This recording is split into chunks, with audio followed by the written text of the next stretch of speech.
Welcome to the Emancipate Show. I'm your host, Kel. I just wanted to react to some posts that I see that piqued my interest on the internet.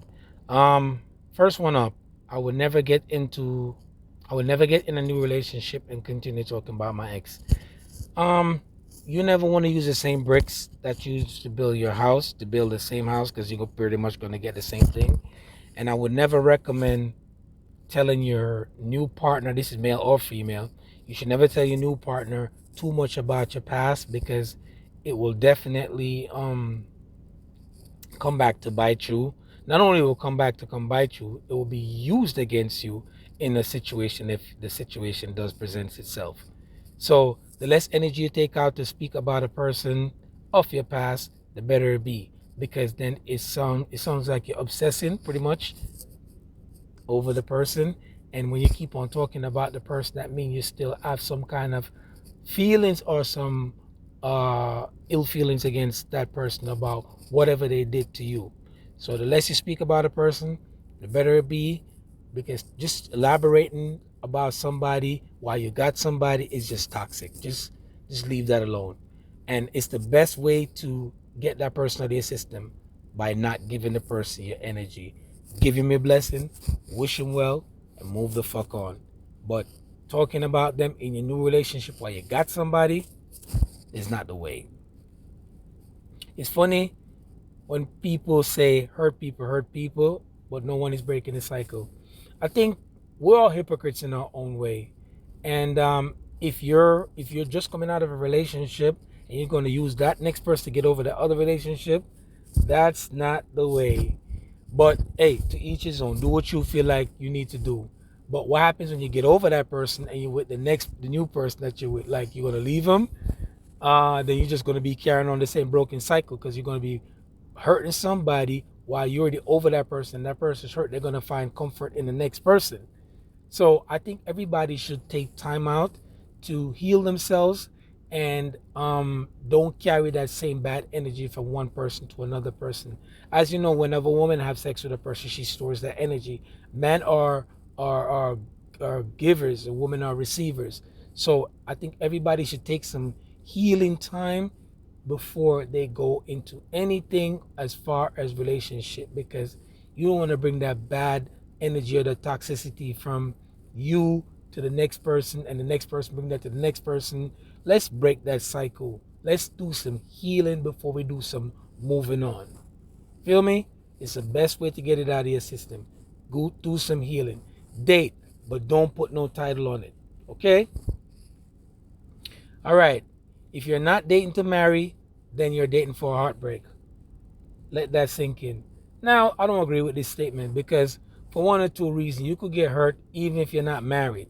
And in California, if I'm not mistaken, once you with that person five or more years is considered common law marriage. She definitely could get half.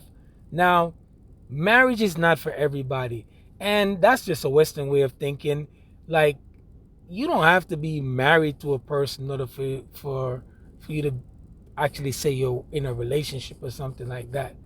That's just a contract between two people that is signed off by the court or whatever.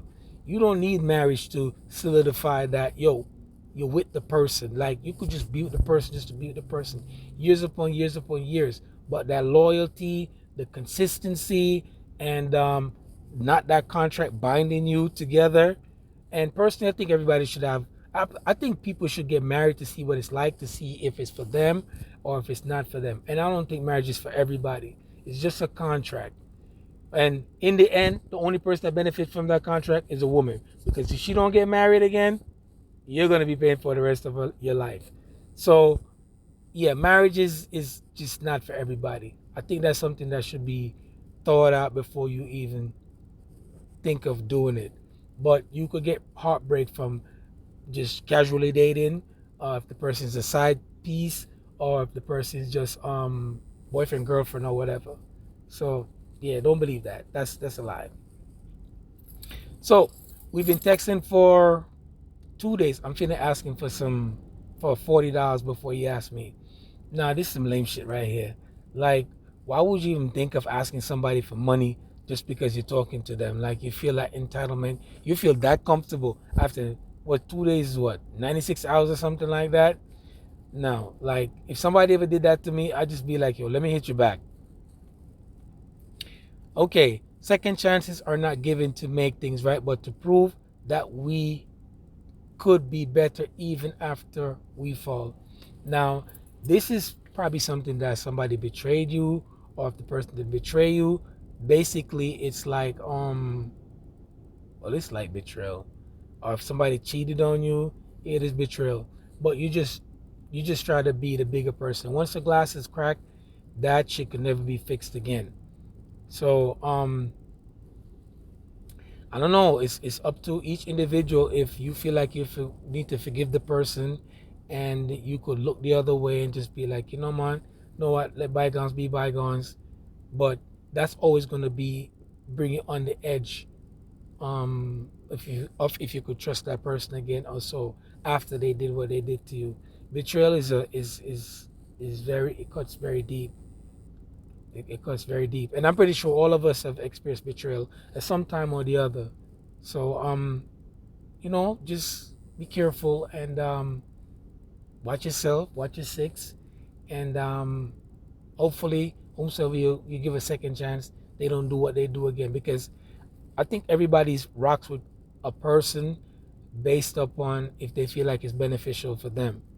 So whenever people bring you in their life and they do something to you, and you give them a second chance, they was basically rocking with you because whatever plans they had you in, incorporate you in, they got what they want, and maybe it didn't work out, and they decide to come back, and you forgive them because you want to take the high road.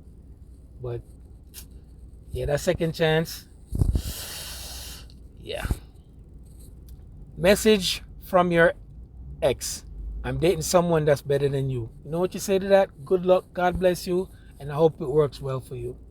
Don't even feed into that bullshit.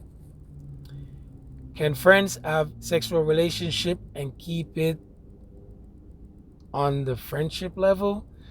Uh no. That shit just don't work. It don't work. Once sex start coming in, mostly with the females, feelings start coming in, emotions start coming in. Even if you marry somebody to give them their papers, right? Most of the time, especially if they're attractive, you're gonna catch feelings.